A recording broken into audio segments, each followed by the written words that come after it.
KCC105, and also KCC311, Piktochart and Canva, 2 tools in order to use the in order to create the final graphics. Here's a very quick walkthrough.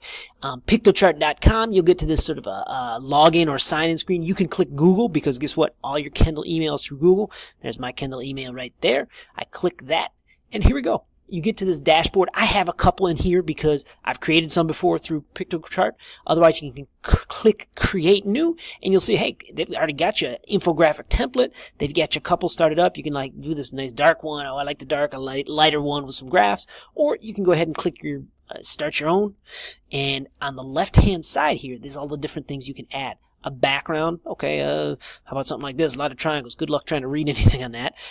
Text, because what was I talking about? You need a nice title, so I click title right here. You're on your way from there. And then also down here with the tools, now I can add charts. I can add a map.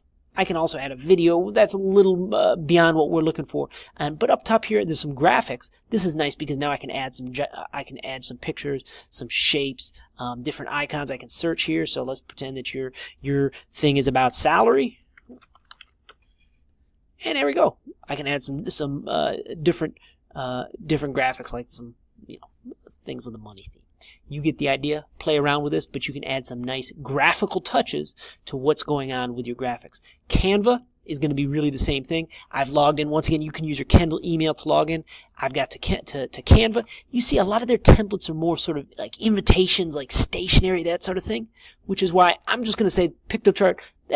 I got a leg up on that one, but I'm not going to limit you. Canva's got a lot of fantastic things going on as well here. So if I pick, say, the poster, click this, you'll see it has a lot of the similar things that I can add some of these elements here, that I can add some of the icons, I can add shapes, graphs as well. But let's get it started here with just the different graphics and everything. I click that. I got a nice honeycomb thing going from this. A little more artistic touch on some of those texts.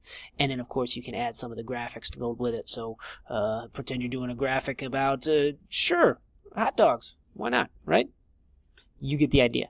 You can play around with this here, but now you're able to make a graphic and add some nice graphical touches in order to emphasize the work that you're looking at for the final graphics. Any questions about Canva or Piktochart, any questions you have about those, please reach out. But hopefully those can be solid tools for you to make your final graphics with.